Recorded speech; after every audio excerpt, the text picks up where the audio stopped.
Quali Tonali. Bueno, pues soy desde lejos, desde otras dimensiones. Pero bueno, ¿qué vamos a ver el día de hoy, estimado Eduardo Arias? Pues bueno, vamos a ver las realidades, historia y planeación de los estudios clínicos. Vamos a hablar un poco también de la bioética, por qué es importante la bioética y los comités de ética en la investigación. Y finalmente daremos un repaso sobre estos depositorios de ensayos clínicos. Buenísimo. Entonces, sin más, tenemos mucha chamba, entonces empezamos con la parte de la historia, ¿no? Entonces, en esa parte de la historia, escogimos este equipo de tres de Eduardo Arias y y no sé si alguien de ustedes quisiera platicar de lo que les llamó la atención sobre la historia de la investigación, la historia de por qué tenemos que planearlo a priori, por qué tenemos que solicitar estas circunstancias. Sí, Daniel. A mí me llama la atención que empezó bastante recientemente y las consecuencias por las que empezaron, pues sí, son bastante tristes, ¿no? Porque casi todo fue por atrocidades cometidas por investigadores en sujetos humanos. Daniel, yo también creo que las regulaciones que tenemos son muy nuevas y son tan nuevas que a mí me tocó que muchas no permearan. A mí me tocó ir a congresos, te lo juro, Daniel, que había congresos donde no solicitaban que hubiera aprobaciones de los comités de investigación, ¿no? O sea, el apartado de ética prácticamente estaba olvidado, ¿no? A mí me tocó la época donde yo como residente, ay, ojalá que esto no se quede grabado en ningún lado, pero nosotros como residentes empezábamos a capturar datos, así capturábamos datos para nuestra tesis, aunque no la habíamos terminado, aunque no la habíamos registrado ni nada de eso, ¿no? Entonces, yo digo que es muy nuevo y por eso es que no sabíamos. Fabián. Recalcar ahorita, como lo dice Daniel, que lo hacemos más como, yo creo que lo hicimos más como una forma de respuesta al no saber que teníamos que hacer este tipo de regulaciones y que durante nuestra conducta al llevarlo, pues obviamente no hubiéramos cuidado los derechos de los participantes o no les hubiéramos pedido consentimiento o no hubiéramos vigilado que obviamente sus intereses estuvieran preocupados, entonces, protegidos. Entonces, realmente es como una respuesta, o sea, somos responsivos más que preventivos y aunque en ese momento no lo conocíamos y ahorita la verdad es que me preocupó un poquito que ahorita no sé qué riesgos corren los participantes que a lo mejor en 20 años se reconozcan o en 30 años se reconozcan. Acabas de poner el dedo en el renglón, Fabián. Lo que tú dices es cierto. Mira, por ejemplo, acabamos de aprobar las vacunas RNA, ¿no? Y entonces, y las ponemos y las buscamos y las queremos, pero no sabemos qué va a pasar.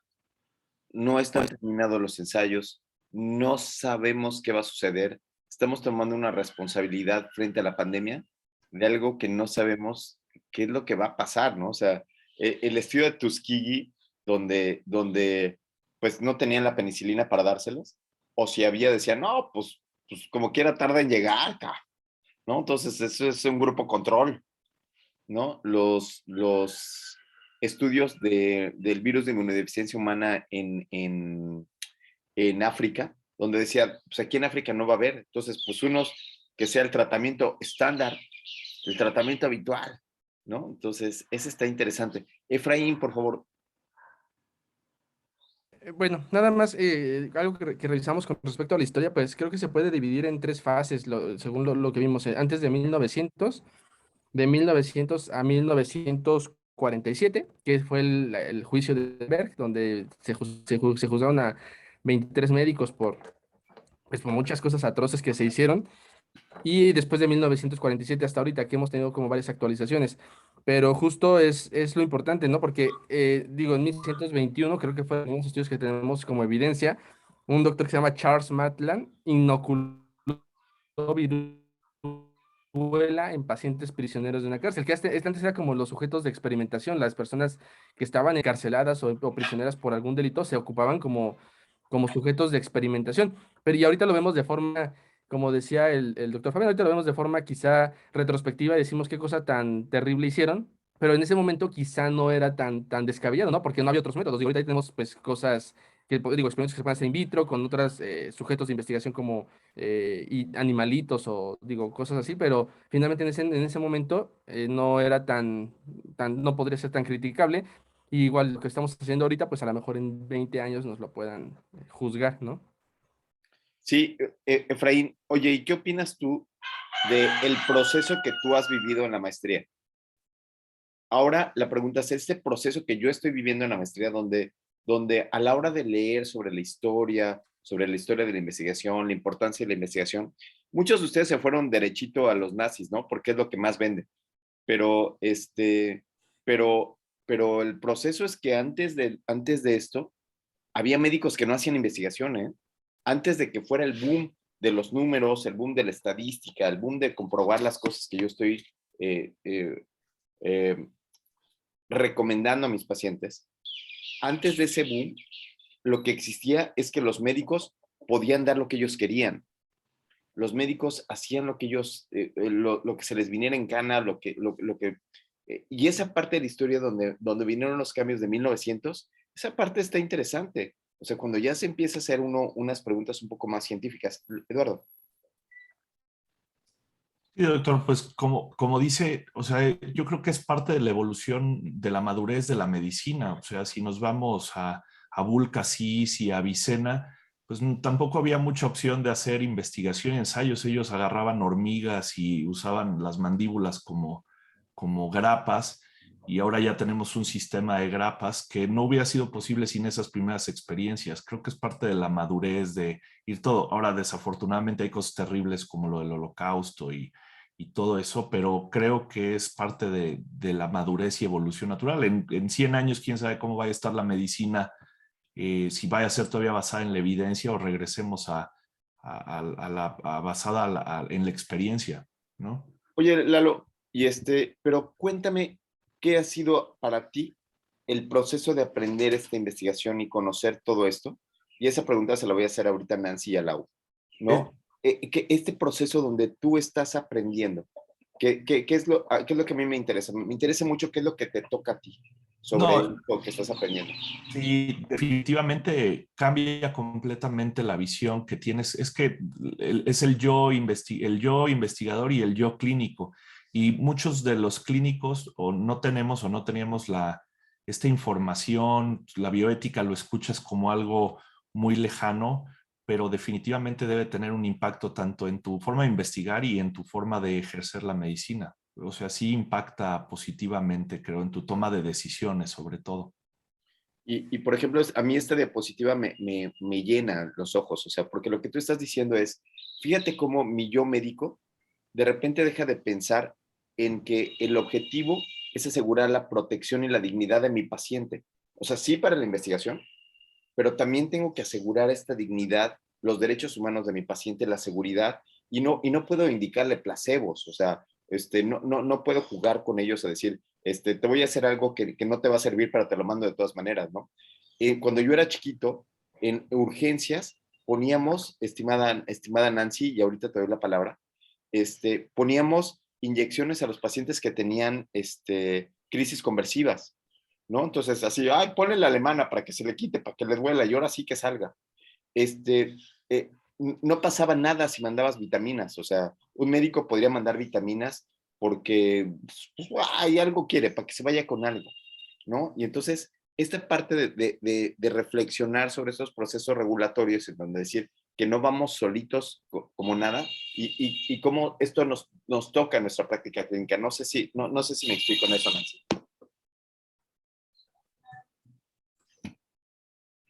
Nancita. Sí, es que me quedé pensando que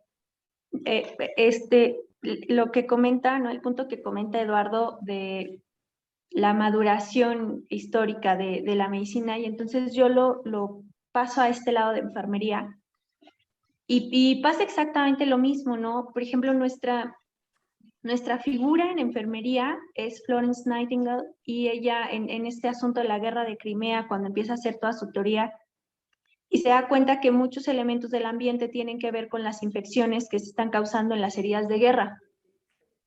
Y en ese momento los médicos, pues vaya, atendían las heridas con lo que tenían, ¿no? Entonces es este punto que comentaban hace rato de, hay que ubicarnos también en el contexto histórico, qué cosas se tenía al alcance en ese momento, y creo que va de la mano también con el desarrollo de la conciencia humana. ¿Qué tan sensibles estamos siendo a que debemos tener un trato un poco más humano?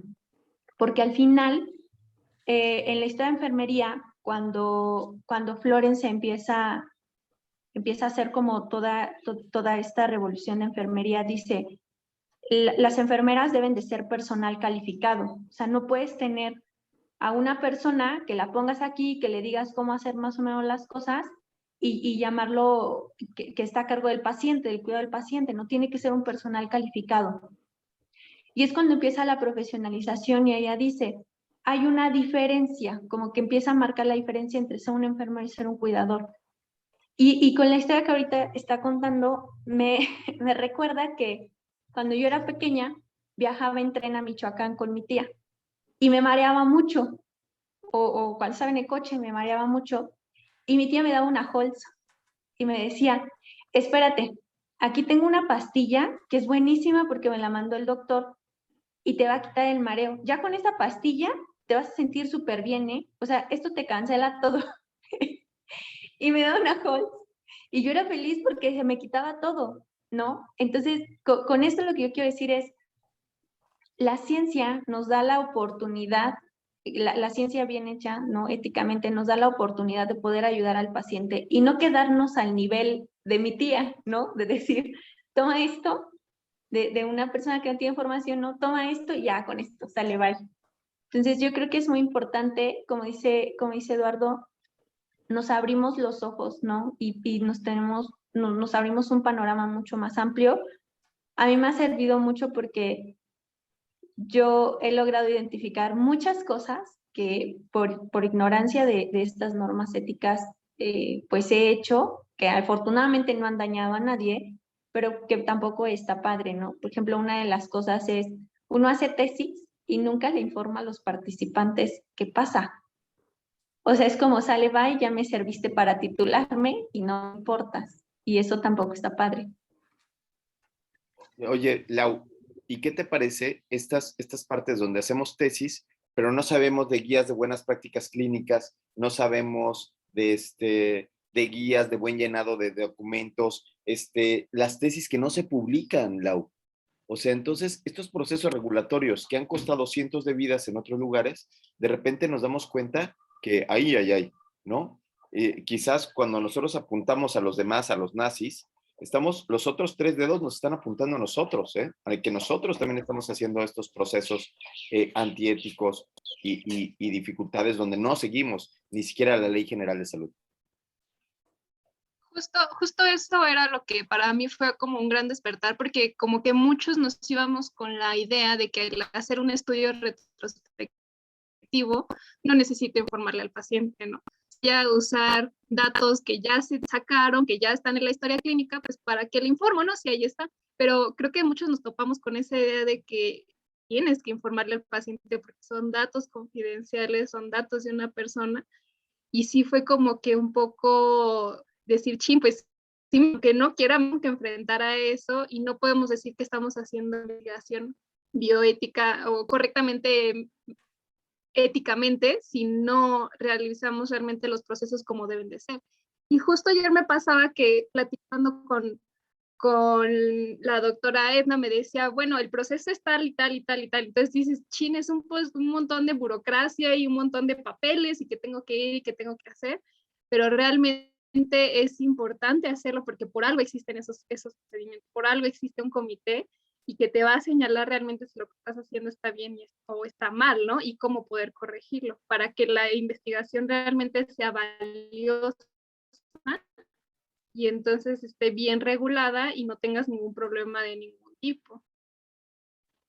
Y fíjate, Dulce, que a la hora que sometes al comité, de repente uno le da cosita porque el comité te dice cosas distintas, ¿no? O sea, te da otros puntos de vista. Y entonces uno de repente hasta se enoja porque el comité dice, ay, este comité no entendió mi pregunta, ¿no? Pero ellos se centran, o sea, los comités están centrados a decir si verdaderamente se justifica, o sea, por eso es esta acción de trabajar en equipo, ¿no? Entonces, el trabajo en equipo significaría estar escuchando distintas opiniones. No sé qué opinas. Sí, a mí me llama mucho la atención que luego uno no con intención de dolo tiene una idea clara de lo que va a ser su proyecto, y cuando empiezas a escuchar las opiniones, pues te das cuenta que probablemente estás faltando. A mí no sé, por ejemplo, mi proyecto es sobre las pacientes con infarto del sexo femenino, y yo quería saber si sus síntomas están relacionados con que los médicos nos tardáramos en diagnosticarlo. Y entonces cuando escuché, por ejemplo, la opinión de un miembro del comité de ética, me dijo, imagínate que es este estudio prospectivo y ¿cómo le vas a decir a una paciente de, sí, se tardaron en diagnosticarte y por eso tienes estas complicaciones, ¿no? Y entonces yo no me había dado cuenta que realmente pues estaba siendo antiético mi proyecto. Entonces, justo que sean varias personas y que cada uno tenga una perspectiva diferente te ayuda a que cuando un proyecto es aprobado, pues, aunque seguramente habrá cosas, como dice el doctor Fabián, que seguramente son antiéticos ahora, pues a que sean las variables más controladas y sea más seguro y que realmente haya algún beneficio el que tú hagas tu proyecto para los pacientes. Y mira, estimada Dulce, fíjate que Eduardo, el equipo 1, el equipo J, le puso AG, pero bueno, J o AG, el equipo J pone estas preguntas. Está justificada la investigación. Y en eso, en el curso pasado, nos tardamos un año, porque quizás la justificación sea lo más importante. Se han minimizado los riesgos. Lalo, ¿quieres seguir? Sí. Está justificada la investigación, se han minimizado los riesgos para los participantes, se han maximizado los beneficios para los participantes, se ha optimizado y revisado el proceso de consentimiento informado y finalmente todo protocolo de investigación debe realizarse bajo los principios de beneficencia, no maleficencia, autonomía y justicia. Y entonces, pareciera fácil, pero... Creo que tienes toda la razón, porque de entrada, o sea, por ejemplo, vamos a regresar al estudio de Dulce, ¿no? En el estudio de Dulce, donde ella dice, no lo podría hacer ella de ninguna manera lo podría hacer prospectivo, porque le tendría que decir, uy, señora, ¿qué cree? Que aquí en México a las señoras no les hacemos caso, ¿no? Si a una mujer le duele algo, le decimos que está loca, le ponemos una alemana, aquí en México a las mujeres no nos caen bien, la verdad, ¿no? Y entonces a la hora que le dices eso, pues no sería posible ver la realidad. Quizás ella lo que quiere decir es destacar la realidad y quizás está justificado, pero el diseño del estudio tendría que ser retrospectivo. El diseño del estudio tendría que ser prácticamente sin tocar a nadie, sin que nadie sepa, para que yo pueda evidenciar la verdad. Y entonces aquí son puntos interesantes, o sea, como sí puedo hacer estudios de investigación como el que quiere hacer ella, si lo hago retrospectivo, donde probablemente voy a pedir al comité de investigación que me haga una dispensa de consentimiento informado.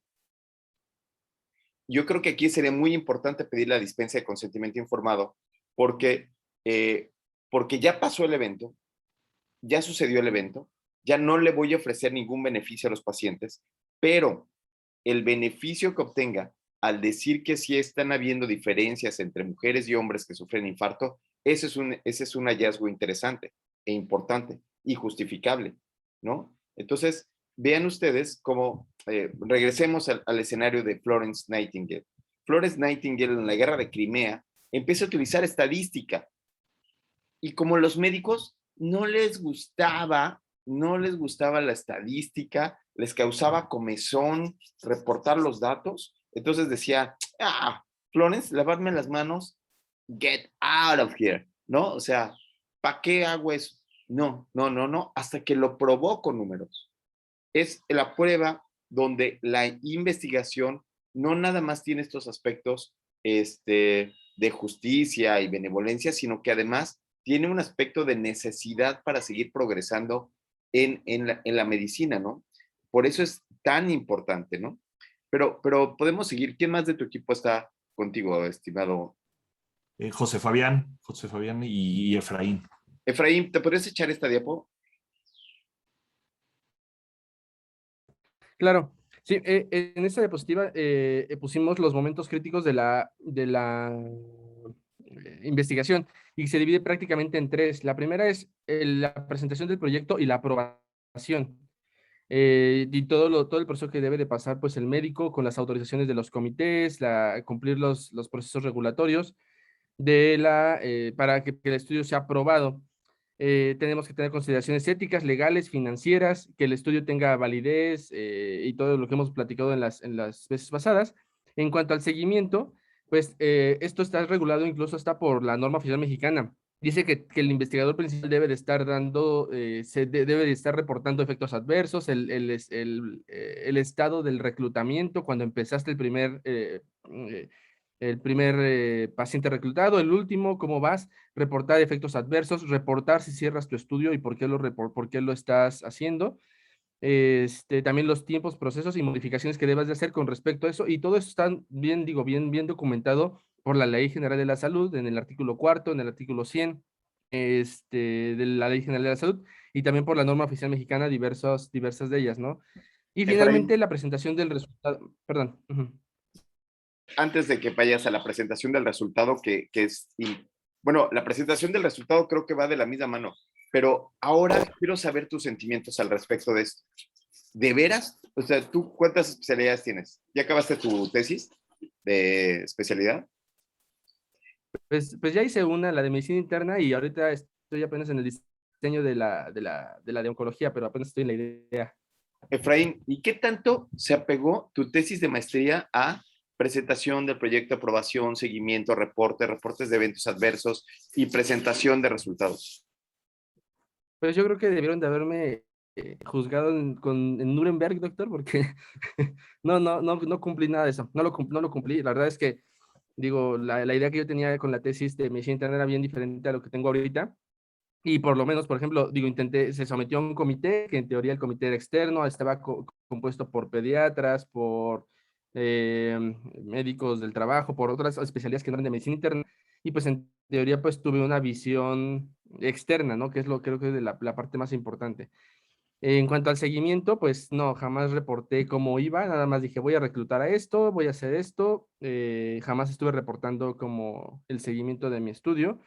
Entonces, pues creo que son pocos, digo, por lo menos hasta donde yo lo hice, pocos de mis compañeros de medicina interna que hicimos la especialidad cumplimos con esto, ¿no? Ahorita pues yo esperaría que ya mi tesis de la especialidad de oncología pues sea más apegada a todos estos lineamientos.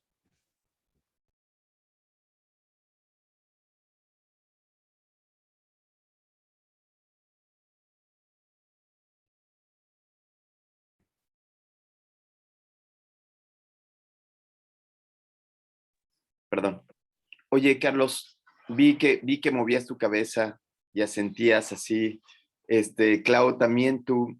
El chiste de la clase, la competencia de la clase, no es que repitamos cuáles son los procesos de investigación, ni cuáles son los capítulos de la ley, ¿no? O sea, cuáles son los apartados de la ley.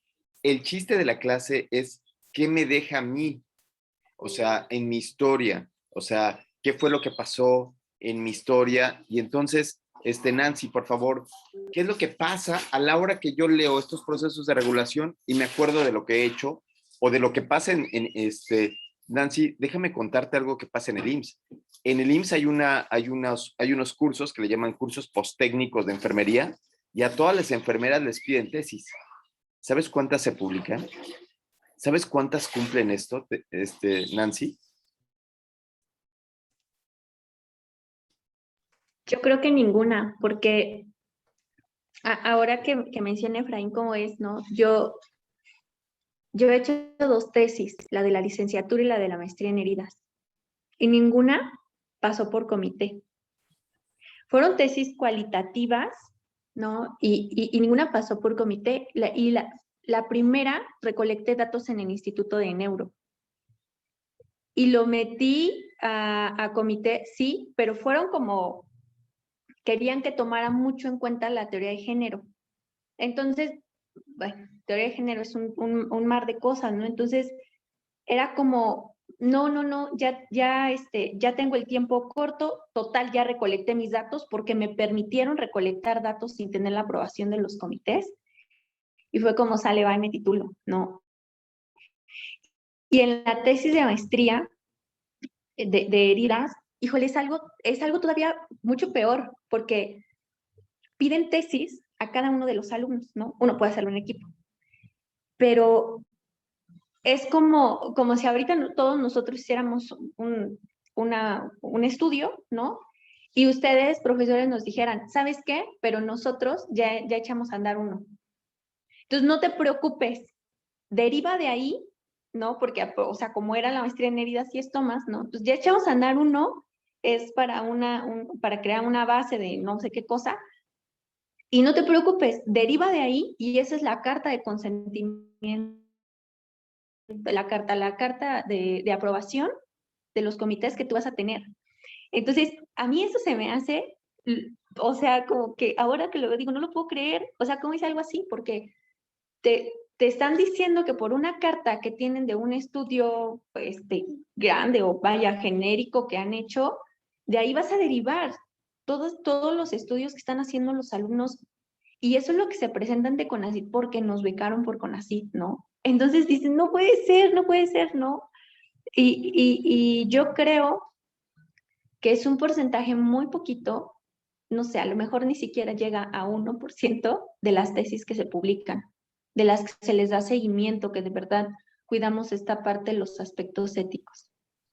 Y Carlos, híjole, o sea, esto es la clase, o sea, la clase es abrir un poquito los ojos, para poder decir qué tanto de esto me toca, qué tan lejos estamos del ideal, porque estos parecen ideales, ¿no? O sea, parecen este fenómeno utópico, ¿no? Efraín dice, a todos nosotros nos hubieran colgado, ¿no? En el juicio de Nuremberg, a todos nosotros nos hubieran colgado porque hemos hecho tesis, ¿no? Y el que diga que no, que tire la primera piedra, si hay alguien de aquí que lo haya logrado, creo que la única es Marce, ¿no? Pero, pero todos hemos hecho tesis y todos entramos a este negocio, donde sacas pacientes y le buscas y las bases de datos y Carlos.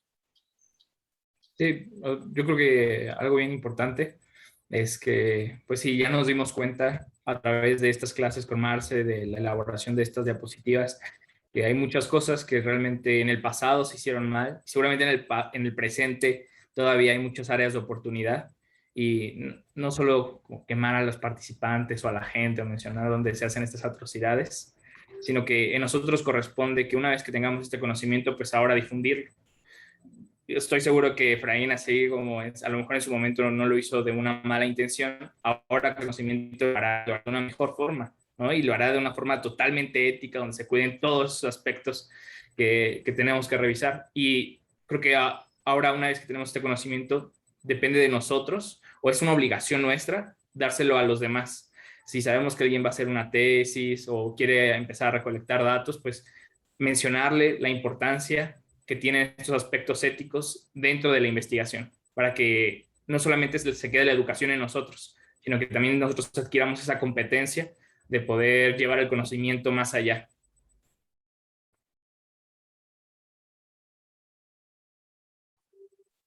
Creo que tiene su micrófono apagado.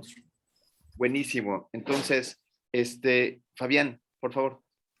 Sí, nada más terminar justo con esto, con esta misma idea. Por eso poníamos en la diapositiva cuáles eran los papeles del investigador, porque, digo, por un lado pareciera que es obvio, pero no es tan obvio.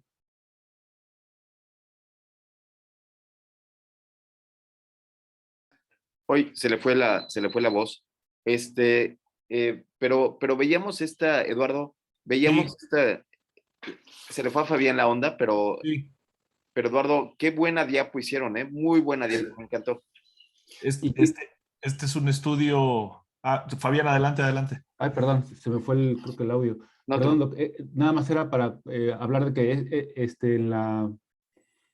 que todo esto es responsable del investigador, ¿no? Todos los procesos, desde la primera piedra hasta la última, siempre es responsabilidad de esto, y no solo pues, en los ensayos clínicos que está, digo, eso ya está como que un poco más normado, sino también en estudios como los que estamos haciendo de tesis o maestrías o lo que sea, también es responsabilidad del investigador.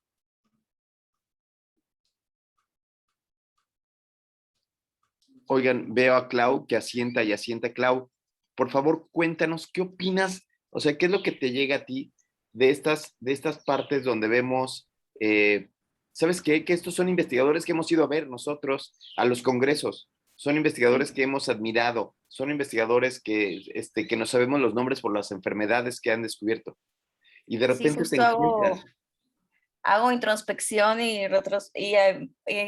me pongo a memorizar todas las veces que he visto, se realizó este estudio sin riesgos, no hubo riesgo alguno, y Marce nos dijo, toda investigación conlleva algún riesgo, así sea, siempre pensamos, hay un riesgo físico, pensamos que puede ser lo peor, pero justo analizamos que puede haber riesgo moral, psicológico, hasta jurídico. Entonces, creo que el conocer la historia, pues siempre va a ser importante para que analicemos si lo que estamos haciendo actualmente no afecta al participante o a los resultados. Ay, Dulcecita, mira nada más esta diapositiva. Entonces, Clau nos invita a pensar que muchas de las ocasiones no sabemos ni qué es lo que estamos haciendo. Y esto tiene que ver con metodología también, Dulce. O sea, tiene que ver con cuántas veces no hemos visto cálculo de tamaño de muestra por conveniencia. Say what? O sea, ni siquiera tienes idea de cuántos pacientes necesitas para responder la pregunta de investigación. Proyectos de investigación donde dice que es observacional y experimental, en donde dice que es longitudinal y transversal, en donde, ¿no? Vamos a analizar diferencias de medias con chi cuadrada. No, entonces empiezas a ver cómo muchas de las ocasiones los protocolos están tan mal hechos por la falta de conocimiento que terminan en una locura. Cuéntanos, Dulcecita, ¿qué tienes en mente? ¿Qué fue lo que te llegó a ti?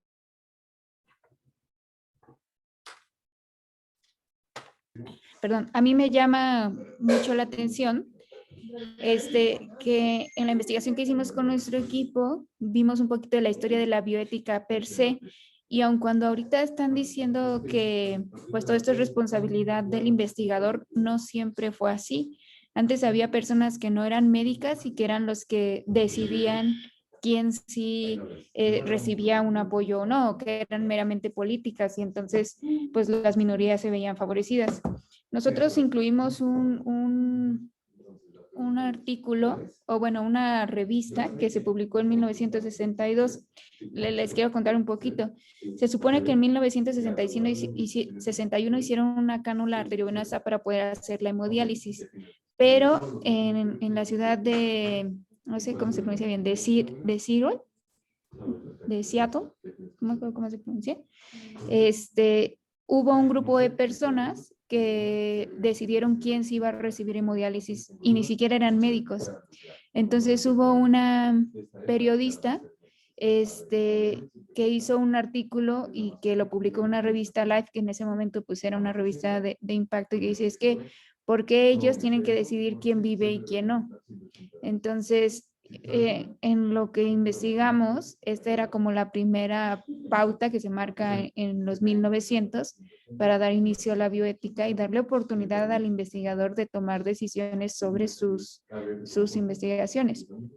Entonces, esto fue lo que me llegó a la mente, o sea que en definitiva sí hemos avanzado mucho, aunque todavía pues queda mucho que cuidar, ¿no? Totalmente. Y fíjense, ahorita con la pandemia, hubieron muchas voces, no hubieron muchas voces en la pandemia, y cuando empezamos a ver el balance, el análisis bioético de los proyectos de investigación, también podríamos hablar de todo lo que pasó, ¿no? De todas las recomendaciones que se hicieron y no tenían, por ejemplo, validez científica, no tenían selección justa de los sujetos, no se tomaba en cuenta el riesgo-beneficio. Y entonces, eso al final del cuentas, estimada Irina Requena, representa un verdadero problema.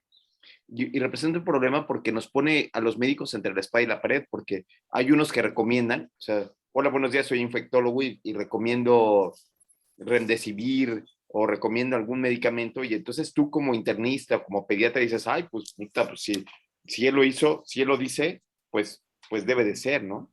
Entonces, fíjate cómo este análisis bioético de Manuel Ezequiel también nos llega a nosotros, no nada más pensando en la parte clínica, no nada más pensando en los ensayos clínicos, en cómo voy a hacer el estudio clínico, sino también me llega a mi práctica clínica. No sé si quieren comentarnos algo. Hoy Suri y Irina Requena están muy calladas. No sé si nos quieren comentar algo al respecto, Suri o Iri. Pues siento, o sea, que al final, pues los medicamentos que están probados, o sea, como en COVID, pues no es así como que se hayan probado en personas, así como que nunca el medicamento experimental, digo, al final sí tiene una base fisiológica, o sea, no es así totalmente experimental, pues al final sí era más el beneficio que el riesgo, digo, teníamos así que frenar la respuesta inflamatoria de alguna manera y se estaba probando mayor beneficio, digo. Y al igual las vacunas, o sea, las vacunas al final pues todavía siguen en farmacovigilancia si lo seguimos viendo, o sea, no sabemos qué efectos se los vaya a ver así a largo plazo, pero pues las estamos aplicando y pues ha visto mayor beneficio. Creo que cuando estamos con mayor beneficio, pues sí tenemos que poner un poco más en la balanza. Bueno, digo yo. Perdón, doctor, es que estoy post-corriente, estoy así con la UTI en llamas y corriendo y en clase. Está su micrófono apagado. Perdóname a mí. No, perdóname a mí. Es que nada más quería darles la voz a todos. Daniel Keil.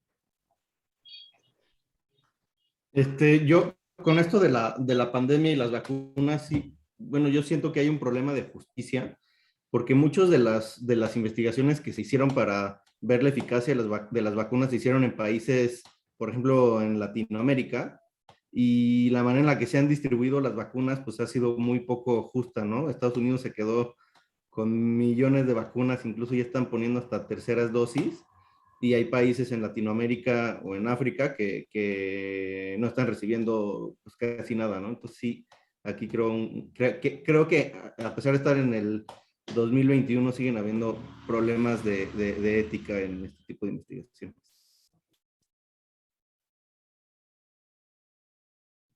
Sí, Suri, gracias. Bueno, justo escuché recientemente un análisis que se hacía en Francia con respecto a este recelo que existe con el desarrollo de vacunas, ¿no? Y que algún argumento que puede existir es lo expedito con lo que se desarrolló la vacuna para COVID. Sin embargo, e hilado pues a este tema, yo solo quisiera ajustar que en situaciones de emergencia, como fue la pandemia, no estoy diciendo que esté justificado todo, pero simplemente se tiene que adaptar a las circunstancias para poder reaccionar. Si bien, como también dijo Irina, no es como que se experimentó por experimentar en la mayoría de los casos, ¿no? Entonces, con bases científicas se buscó resolver un problema emergente que requería de una reacción rápida. No sé si me expliqué. Entonces, en ese sentido, obviamente, a largo plazo veremos consecuencias de todo lo que hemos... Bueno, yo qué, ¿verdad? De todo lo que se hizo durante la pandemia, de todos los experimentos que se llevaron a cabo. Experimentos me refiero a utilización de medicamentos y incluso la vacuna, ¿no? Pero finalmente es una respuesta a una situación de emergencia que requería no el proceso normal de años de desarrollo de un medicamento. Sí, aquí lo que yo quería y lo que pretendo destacar es cómo estas partes que suenan muy sólidas para los estudios clínicos, qué tanto me pega a mí como médico o qué tanto puedo utilizarlo. Entonces, me encantó lo que comentó Irina Requena, y te doy la voz en un segundo. Me encantó esta parte de decir, cuando empezaron los estudios, cuando empezamos a dar los medicamentos, lo hacíamos con base en la fisiología, con base en nuestra mejor idea de fisiología y de riesgo-beneficio, intentando buscar. Pero se justificaba hacerlo sin ensayos clínicos, hacerlo sin estudios, hacerlo sin protocolos. Y después de eso, se vale que lo sigas haciendo cuando ya están los resultados puestos, o sea, cuando ya tengo la validez científica de ellos. Irina, te vuelvo a dar la voz.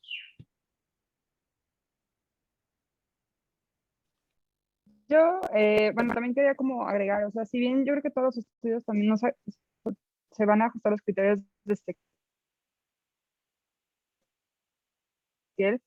no sé, estudios. Entonces yo sí creo que en esto, o sea, sí se aplicó, si bien como dice Daniel, que la selección equitativa no fue la mejor, o sea, definitivamente sí hay mucha política incluida.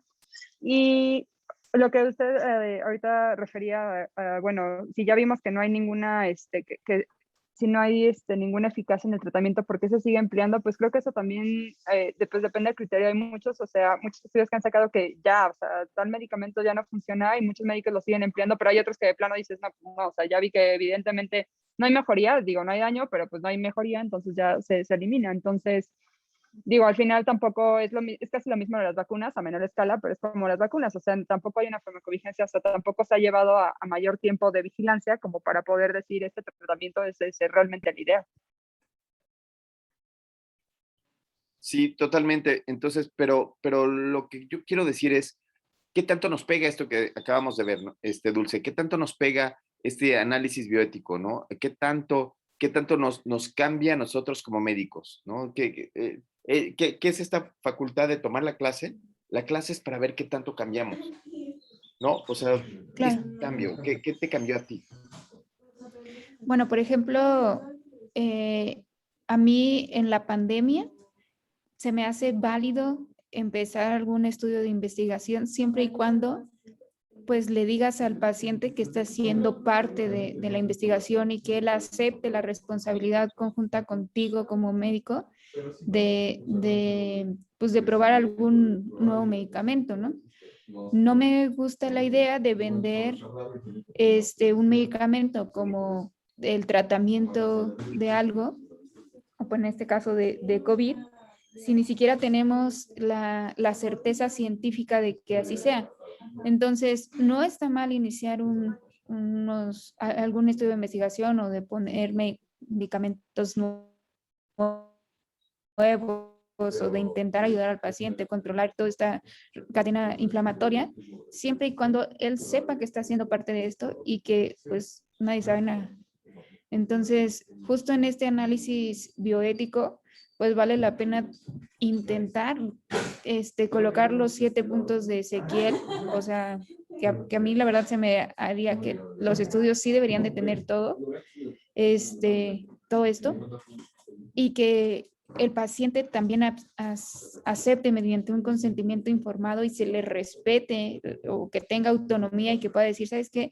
Yo sí quiero formar parte de esto o no quiero, déjame morir, ¿no? Entonces, esto es lo que me hace sentido con todo esto del COVID y el análisis. Gracias. Nancy, nada más, ahorita les doy la palabra a Claudia, Nancy. Solamente déjame, es que aquí tengo un estudio y quiero saber estoy súper interesado en saber qué es lo que encontraron ustedes en este estudio, estimado Eduardo. En un momento les doy la palabra a Nancy porque estoy así, quiero saber qué pasó, o sea, porque el chiste de la clase es encontrar estudios y leerlos y poner ejemplos. Entonces, Eduardo, cuéntame, ahorita te doy la palabra a Nancy y Clau, no bajen la mano. En el primer ejemplo que pusimos, Es una publicación simultánea entre Science en 1957 y el Alarma de México. Es un famoso, la verdad es que es un muy famoso oncólogo de la década de los 50, que trabajaba en Sloan Kettering, que también es un centro de cáncer gigante y cada vez más famoso. Y este joven joven médico buscaba ver la inmunología del cáncer. Entonces lo que hizo fue tomó sujetos de todo tipo, pero principalmente sujetos sanos que estaban presos en una penitenciaría en Ohio, y aparentemente tuvo consentimiento o voluntarios, y les inyectó estas células que se llaman HeLa, que son las células inmortales que no dejan de replicarse, para ver si había desarrollo de tumores. Para ver si la inmunidad tenía algún tipo de impacto en el desarrollo de cáncer. Y sus hallazgos los publicó como una carta al editor en Science, y ya quiso replicarlo en otro tipo de pacientes y varios médicos lo bloquearon, y ahí fue cuando le quitaron 6 meses la cédula profesional. Y después siguió ejerciendo y ahora es considerado un tótem de la inmunología en cáncer. Entonces es curioso cómo terminó esa historia. Halsted, amigo. Halsted hacía mastectomías radicales hasta que una enfermera le demostró el incremento de mortalidad de ese procedimiento de la mastografía radical, de la mastectomía radical, y pidió perdón público a las señoras que lo había hecho. Nancy. Ay, ya no sé qué decir, esto está espantoso. Bueno, yo no sé quién habló, pero escuché, no sé si escuché mal, que dijeron, no todos los requisitos de Manuel Ezequiel se aplican a todas las investigaciones. No sé si escuché mal, pero ¿cómo podrían no aplicarse todos los requisitos a las investigaciones aún en pandemia? O sea, creo que lo que dijo Dulce es súper importante, ¿no? No se trata de que no lo hagas, justamente de cuidar al participante, de potenciar los beneficios, y de que si estamos frente a algo que es muy nuevo y que no tengo un antecedente de esto, no me voy a poner a inventar. La validez científica viene justo de lo que vimos el trimestre pasado, ¿no? De todos los antecedentes. Y que tal vez no encontremos el punto exacto que yo estoy buscando en este momento, pero que sí va a haber algo, una explicación biológica o una explicación epidemiológica de lo que yo quiero hacer, ¿no? O que me ayude a ver cuál es el camino. Entonces, yo espero que haya escuchado mal. Y bueno, de esto que están exponiendo Eduardo del estudio, pues lo que entiendo, a ver Eduardo si entendí, es que al final esta persona demostró que efectivamente hay un papel ahí de la inmunidad, y por eso ahora es considerado como alguien que aportó muchísimo a este tema. Sí, bueno, los oncólogos sabrán mejor, pero sí, o sea, sus estudios de inmunología demostraron que si inyectas este tipo de células a algunos pacientes, si tienen inmunidad baja, desarrollan ciertos grados de tumorcitos, y los que no los van desapareciendo, y hubo 1 o 2 pacientes que hicieron metástasis. Entonces es bastante cuestionable. Sí, aparte esto nos lleva a este tema de si debemos o no tomar en cuenta los hallazgos de las investigaciones que no son éticas. Pues pregúntale al cinturón de seguridad. El cinturón de seguridad nació de un estudio antiético, y ahorita todos nosotros nos ponemos el cinturón de seguridad. Ahora, yo creo, estimada Nancy, y espero que no rompa tus sueños, a mí me parece que muchas de las investigaciones que hacemos con residentes y etcétera, no tienen todos estos puntos. Es más, hasta te podría decir que hay pocos estudios que cumplan con todos los puntos de Manuel Ezequiel. Entonces, me parece que sí es un fin utópico el tenerlo. y me parece súper válido intentar que todos nuestros estudios logren llegar a este punto, pero creo que seguimos careciendo, seguimos luchando porque estos estudios tengan la mejor, la mejor validez científica y bioética. Clau, por favor. Creo que respondiendo a su pregunta sobre qué nos deja este análisis bioético, creo que como personal de la salud, y no van a dejar mentir, después de que revisamos estos temas con Marce, nos hace más críticos sobre lo que leemos, sobre el proyecto o las publicaciones que buscamos, para no solo irnos a los resultados, si son resultados significativos o lo que se encontró así de que, bueno, lo que analizamos realmente tiene una significancia para los pacientes, sino cómo realizaron, cuál fue la metodología de ese estudio y si tiene, pues, o sea, si llega a cumplir todos estos puntos. Si fue ético, pues. Ay, Clau, cada vez nos llega más, ¿no? O sea, cada vez el conocimiento nos está sirviendo para cambiar un poquito nuestros corazones, porque no lo hicimos de mala gente, no lo hacemos con malas intenciones, pero de bien intencionados y dragones están llenos los panteones, ¿no? Bueno, Irina. Justo me robó mis palabras, doctor. O sea, justo si era un poco completar la idea. O sea, sí, yo fui la que dijo que no todos los estudios o sea, no se aplican todos los valores. O sea, pues sí, al final no vivimos en un mundo utópico. Nadie actúa con el principio de dañar, obviamente, pero pues no todos los principios van a actuar así de manera inicial. O sea, sí, te apegas a ellos, intentas que se apeguen, pero incluso con Marce vimos, hay ambos grupos, aunque nosotros creemos que son los vulnerables, o sea, obviamente un grupo va a quedar vulnerable de cierta manera, o sea, lo vimos, ambos grupos van a presentar cierta vulnerabilidad y no vas a poder, por así decir, complacer a ambos grupos. Entonces, pues sí, o sea, sí es utópico pensar que se van a cumplir a la perfección. Irina, y mira, por ejemplo, este ensayo, doble ciego, para ver si había, para el trasplante en pacientes que tienen Parkinson, pues el grupo placebo los operaron.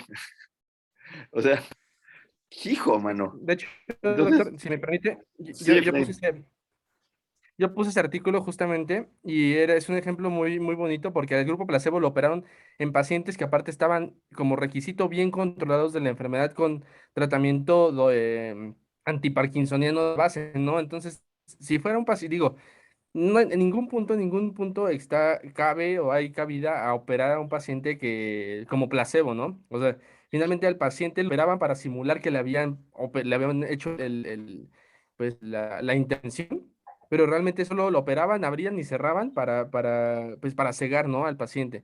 Pero, y aparte de eso, pues el paciente ya debía tener como requisito estar ya bien controlado de la enfermedad con medicamentos, entonces tampoco había una justificación, pues digamos, validez como intentar buscar algo extra cuando el paciente estaba bien controlado con los medicamentos.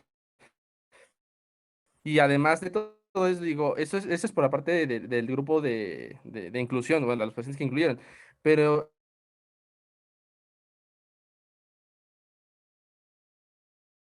en cuanto al de cualquier cosa legal, ellos sí ponían algo legal, de madres que habían decidido abortar, entonces también ahí es, digo, otra controversia, ¿no? Muy, muy, muy, pues híjole, este estudio no hay por dónde salvar. Y el estudio salió negativo también. entonces, híjole, qué difícil, amigos. Porque, por ejemplo, tenemos preguntas de investigación que a veces solamente pueden ser resueltas con este tipo de diseños extremos, ¿no? Voy a pensar en la pregunta de la apendicitis, si operar o no operar, ¿no? Y entonces ahí ha habido muchas controversias desde las personas que están casadas. El gallo ya se despertó, ¿no? Y bueno, muchas controversias al respecto y requieren respuesta, ¿no? Requerimos responder esas preguntas. Carlos, por favor. Yo creo que algo muy importante con estos ejemplos que hemos estado mencionando y tomando también un poco el comentario que hizo Gina, si bien es cierto que hay muchas investigaciones que a lo mejor van a requerir o tendrían que requerir algunas metodologías que no cumplen del todo los principios éticos, pues no se... No, creo que algo muy importante que vimos también con Marce es que esas investigaciones no pueden superar el riesgo al beneficio que vamos o que esperamos del estudio. Teniendo eso como primer punto. Y como segundo, algo que yo creo que también es muy necesario explicitar y que a lo mejor está puesto en los criterios de Manuel Ezequiel, pero creo que no lo tocamos muy a fondo como a lo mejor la validez científica, es la parte de la vulnerabilidad que decía justo Irina. La parte de la vulnerabilidad porque en todos estos casos de atrocidades de la investigación sobre individuos, vemos que muchos de esos grupos son vulnerables. Pacientes en la cárcel, niños, adultos mayores, o sea, son grupos vulnerables que necesitan ser tomados en cuenta. Si bien la investigación, también necesitamos tenerlos en cuenta para la protección, los riesgos que puede tener una investigación. O sea, un sujeto vulnerable pues no solamente es vulnerable como una etiqueta, sino como vimos también son varias capas las que los hacen vulnerables. Y a medida que nosotros vamos considerando esas capas, vamos a ir pudiendo resolver metodológicamente esas dificultades. Porque un sujeto vulnerable yo creo que tiene siempre dos caras de la moneda. Que sería el sujeto vulnerable que no porque es vulnerable y que tengo que protegerlo en el sentido de que a lo mejor la investigación le pueda ocasionar algún daño. Y la otra parte, ¿no? Donde simplemente no se quiere elegir el sujeto porque es vulnerable y entonces se pierde el beneficio que podría tener de la investigación ese sujeto. Entonces tenemos que aprender a balancear justo esa parte, ¿no? No excluir a los sujetos que sean vulnerables, pero tampoco ocuparlos simplemente como conejillos de indias para todas las investigaciones, ¿no? Y ya para cerrar el comentario, pues es importante tener en cuenta justo esta vulnerabilidad de los pacientes, considerar el riesgo y los beneficios que puedan tener y una vez que hagamos ese balance, decidir si nuestro estudio va a contestar de una manera fehaciente la duda que tenemos, de una manera realmente verídica lo que nosotros estamos buscando, pero nunca a costa de los demás. Buenísimo tu comentario, Carlos. Roge, ¿y qué piensas ahora en este balance que ya habíamos llevado? Que sí nos toca a nosotros, o sea, que habíamos dicho que cuando yo apunto a los nazis, los 3 dedos me están apuntando a mí, ¿no? ¿Qué opinas ahora sobre clinical trials? Sobre qué, o sea, de veras tengo que ponerlo, que lo voy a publicar en algún lado y que lo estoy haciendo y que además de todo lo voy a publicar algún día. ¿Qué es lo que piensas tú en tu gremio? Bueno, en mi gremio hay una gran brecha en este aspecto porque si bien es cierto, como usted lo mencionaba, muchas de nuestros proyectos nunca llegan a titulación e incluso los que llegan, pues tienen grandes brechas en cuanto puedan cumplir con todos estos requisitos que ya mencionamos de Ezequiel, ¿no? Creo que publicarlos de esta manera, pues nos permite, bueno, nos compromete de alguna manera, nos compromete en cuanto a que lo vamos a llevar a cabo y que lo vamos a hacer con todos los requisitos que nos están solicitando. También creo que este espacio nos permite que de la nada sale, ¿no? O sea, que un estudio ayer no estaba y el día de mañana tiene resultados. Creo que ir paso a paso en cómo se va desglosando nos permite también a nosotros identificar en qué podemos mejorar cada una de estas fases. Sí, pero intentando ahondar un poquito más, Fabián, en esta parte del clinical trials, ¿qué es lo que te deja a ti? ¿Qué es lo que te mueve a ti? ¿Qué es lo que te movió a ti como médico el tener esto? Connie, por favor, perdón, Suri, por favor, dinos, ¿qué es lo que te movió a ti cuando viste clinical trials, cuando viste esta parte de los repositorios, cuando ves toda esta parte interesante de por qué se tiene que someter primero esta información de los ensayos clínicos y de los estudios y de las cortes? Cuéntanos, Suri, ¿qué te dejó a ti esto? Creo que eso permite tener visibilidad y legitimizar justamente los ensayos clínicos. Es decir, el que podamos tener o cualquiera pueda tener acceso a esa información, a lo mejor no todo el protocolo porque no es viable y tampoco es ético y no es correcto, lo que sea, pero al final el poder tener acceso a esa información, no solo para el personal de salud, sino el público en general, ayuda creo yo, al quehacer científico, es decir, pues sí se ven opciones de tratamiento en diferentes lugares, pero también hace que nuestro ojo crítico y o sea, que podamos ejercitar un análisis de esos estudios que se están llevando a cabo. Concretamente, entonces, creo que esta herramienta permite justamente, al darle visibilidad a los ensayos clínicos, también de cierta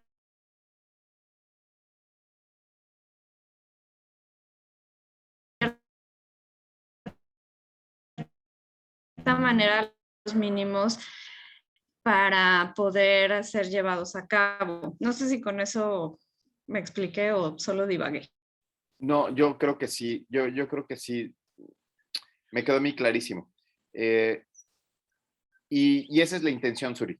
La intención es qué es lo que puedo arrancar de la tarea que me cambia a mí, que me llega a mi práctica clínica. Entonces, a mi práctica clínica me llega una herramienta como Clinical Trials en donde tengo que ponerla y por qué la tengo que poner. Daniel.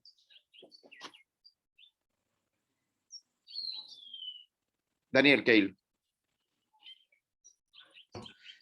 Perdón, estaba en silencio. Yo creo que una de las mayores bondades de esta plataforma es que ayuda a cumplir uno de los requisitos que hacen éticos los estudios, que es la revisión por pares. Entonces, esto permite que cualquier persona, si el estudio no es publicado o está en transcurso de realización, pueda ser revisado. No se escucha. Efectivamente, Daniel, porque, por ejemplo, de los requisitos que tienes para subirlo a Clinical Trials es que solamente que debe tener los consentimientos informados y que debe tener todos los requisitos nacionales para que yo lo pueda subir. O sea, no puedo sacar casi una cuenta y yo subirlo solito, sino que son cuentas que son preautorizadas para sujetos específicos y además de todo se van pidiendo controles al respecto del tiempo. Y créeme que no es sencillo subirlo a Clinical Trials. ¿Por qué? Porque te va pidiendo casi requisito por requisito. Entonces, los criterios de elegibilidad, o sea, el seguimiento, cuándo vas a tener resultados, cuáles van a ser esos resultados, y te van dando, y no es automático, no es que sea una página que sea automática, sino es una página que sí tiene a un ser humano del otro lado que también le da un toque. Fabián.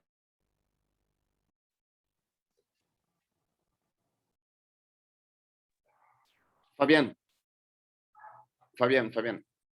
Ah, Fabián salió. Nancy. Perdón. Adelante, Fabián. Perdón, es que estoy teniendo problemas con el internet. Estamos en lo de Clinical Trials, ¿verdad? Además, a mí algo que me gustó mucho de la página es que tienen recursos para que uno pueda la básica y la búsqueda avanzada.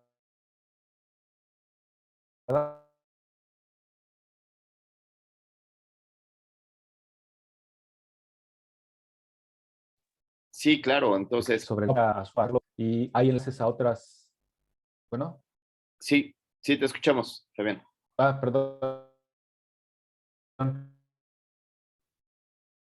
Fabiancito, es que quita tu fondo de pantalla para que ahorres un poco de ancho. De este tipo de. A ver. Ya, ajá. A ver, probamos, sí, perdón. Digo que de la página, además de las capacidades que tiene de búsqueda básica de estudios, pueden ser ensayos observacionales y de las avanzadas, tienen múltiples herramientas como para poder formar. Sí. Se pueden hacer revisiones de otros análisis o de otros estudios donde uno puede pues, buscar otro tipo de información también. ¿Qué es esta diapositiva donde vienen búsquedas avanzadas? En donde te puedes dar cuenta qué es lo que se está estudiando, ¿no? Qué es lo que está de moda, también qué países, ¿no? ¿Qué tanta investigación se hace en qué país? Nancy, por favor. A mí me gustó mucho que viene un apartado para los pacientes, bueno, para los participantes, ¿no? Dice así, paciente y familia. Y Y entonces cuando yo exploré ese apartado, es súper padre porque le da la oportunidad a la persona que quiere participar de buscar los estudios de diversas maneras, ¿no? O sea, a lo mejor está esta parte de búsqueda avanzada y a lo mejor yo no sé ni qué, pero también viene un apartado donde uno puede buscar como por índice de problema de salud, ¿no? Y entonces es muy fácil por...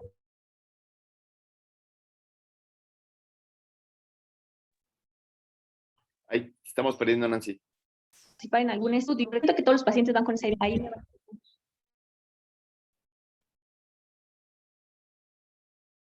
internet porque se escucha cortado o todos me escuchan mal.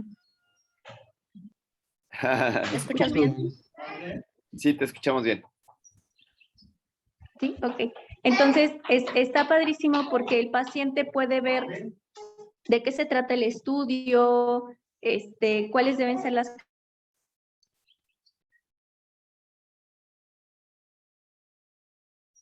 Ay, se está cortando, no sé si soy yo, pero se está cortando mucho. Hay teléfonos y no, y perdí. Bueno. Es usted, doctor. Lau, soy yo, tienes un punto menos. Yo lo veo. No lo dije mal. O sea, qué mala onda. Lau participa poco y cuando participa es muy aguerrida. Perdón.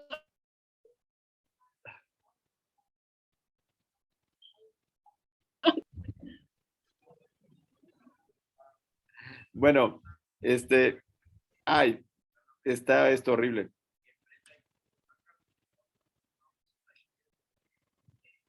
Hoy nos enfrentamos con el reto del Zoom, ¿no?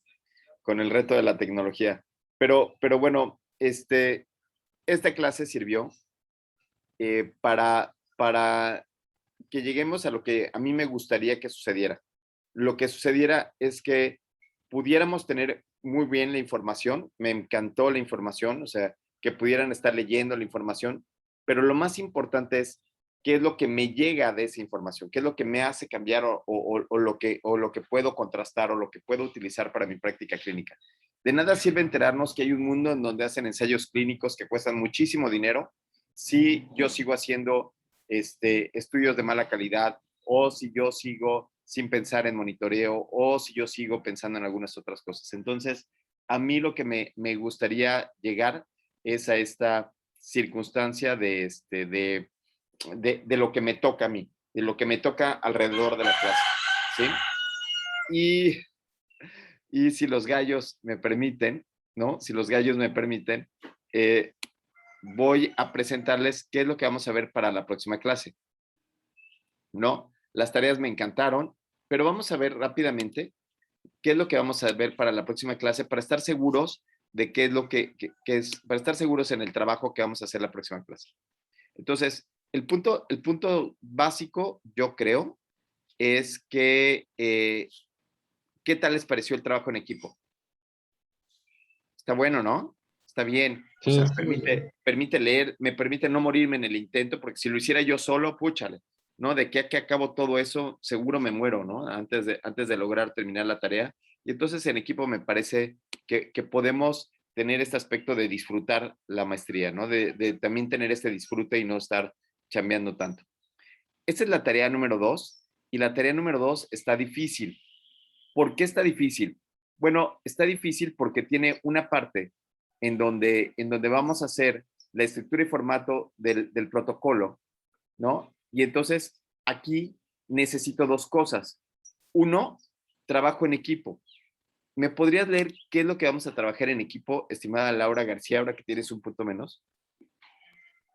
No, voy a cambiar mi argumento a que era yo y no es usted.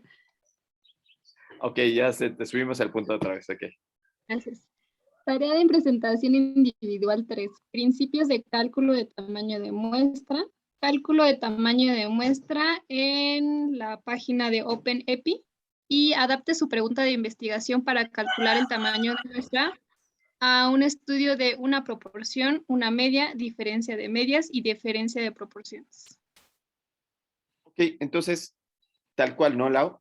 Hay que juntarse en equipo y vamos a hacer cálculo de tamaño de muestra utilizando OpenEpi para poder calcular, o sea, saber cuáles son los requisitos para hacer los cálculos de tamaño de muestra, en qué se basan, etcétera, etcétera, y poder hacer,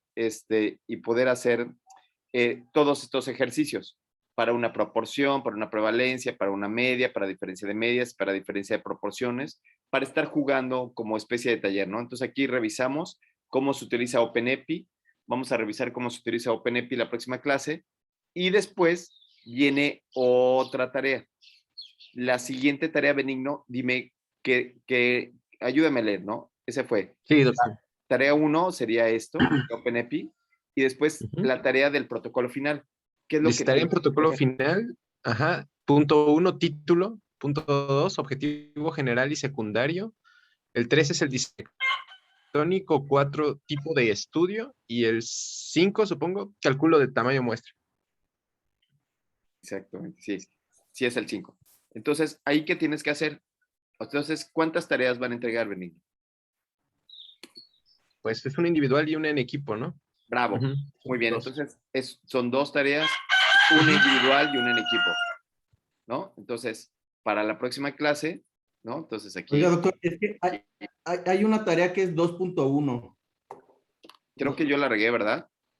Sí, yo la regué. De hecho, es el 22 de octubre. Ay, soy un animal. O sea, para dentro de 11 días. Sí, es esta 2.1. Perdónenme, ustedes tienen razón.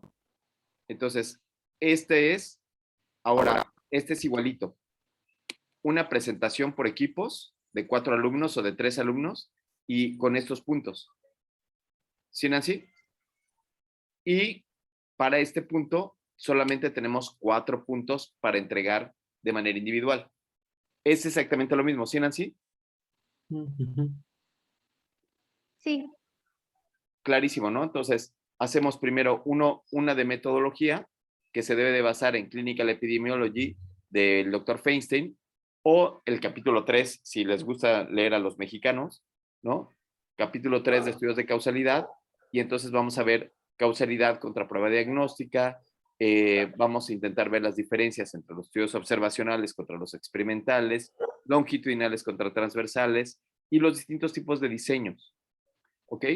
Y entonces, yo lo que esperaría de ustedes es que tengan ejemplos de cada uno de ellos, que vayan ejemplificando, ¿no? Trabajen en equipo haciendo ejemplos. Y vamos a presentar, igual que la vez pasada, vamos a presentar un protocolo al final. Y entonces, los primeros pasos de ese protocolo final es el tener un título, tener el objetivo general, para que no los agarre con los dedos en la puerta, ¿no? Para que vayamos trabajando poco a poco conforme vaya pasando el trimestre. ¿Sí? ¿Sí queda? Doctor, ¿la tarea de protocolo es en Word? Es en Word, sí. La tarea en protocolo es en Word. ¿Y tiene que ser un nuevo protocolo al que ya vimos el trimestre pasado? No, no puede ser el mismo. Puede ser la misma idea. Yo lo que espero es que cada vez se vaya depurando más, cada vez vaya siendo mejor, mejor, mejor. Puede ser una nueva, puede ser una vieja, puede ser lo que ustedes gusten. No importa. Aquí lo importante ni siquiera es el proyecto, lo importante es que les pueda ayudar, o sea, que esto sea de ayuda para ustedes, ¿no? Que ustedes puedan conformar algo y puedan ser parte de ello, ¿no?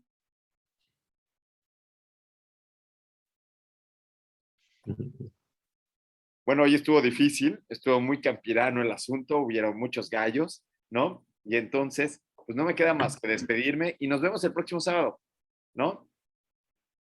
Gracias, sus tareas padrísimas. Nos vemos. Un molito.